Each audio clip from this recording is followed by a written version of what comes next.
سر کا درد کوئی بیماری نہیں ہے. سر میں درد اس وجہ سے ہوا کہ تم نے کوئی کام ایسا کیا جو صحیح نہیں ہے. یہ ایک سائن ہے، انڈیکیٹر ہے. سب سے پہلے اس سبب کو ٹھیک کرو. اور ہمارے یہاں ایجوکیٹڈ اسٹوپڈ کیا کرتے ہیں؟ سر میں درد ہوا، پین کلر کھا لو، پیراسیٹامول کھا لو، ڈسپرین کھا لو. اور بھائی سب سے پہلے یہ جانو سر میں درد کیوں ہے، کس وجہ سے ہے. اس بیماری کو تلاش کرو، اور جب بیماری پتہ چل جائے اس کا علاج کرو.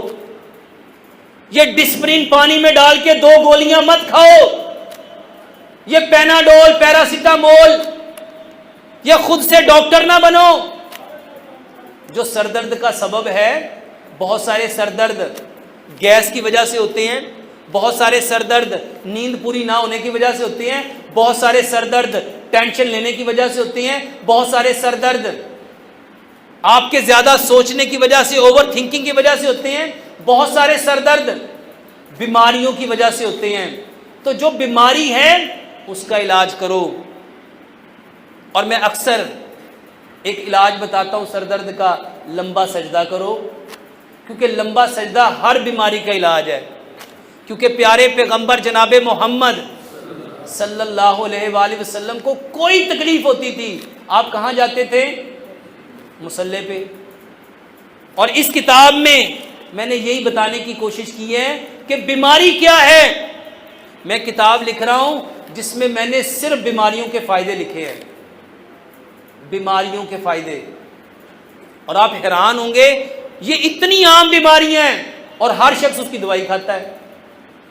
سر درد کی ہر بندہ دوائی کھاتا ہے کہ نہیں کھاتا؟ اس کو سمجھو.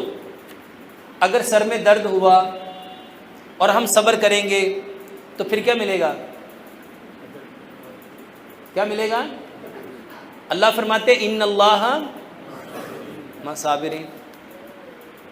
اور اگر دوائی کھا لی تو پھر کیا ملے گا؟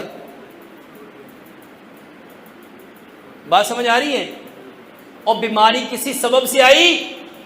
نبی صلی اللہ علیہ وآلہ وسلم ہوتے آج، وہ آ کے کیا کہنا تھا؟ سر میں درد ہو رہی تھی تو کیا کہنا تھا؟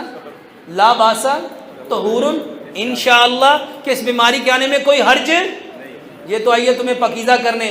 تو جو پاکیزگی تھی بھائیو اس کو جاننا تھا. لمبا سجدہ کرو، واللہ سر کے درد کا بہترین علاج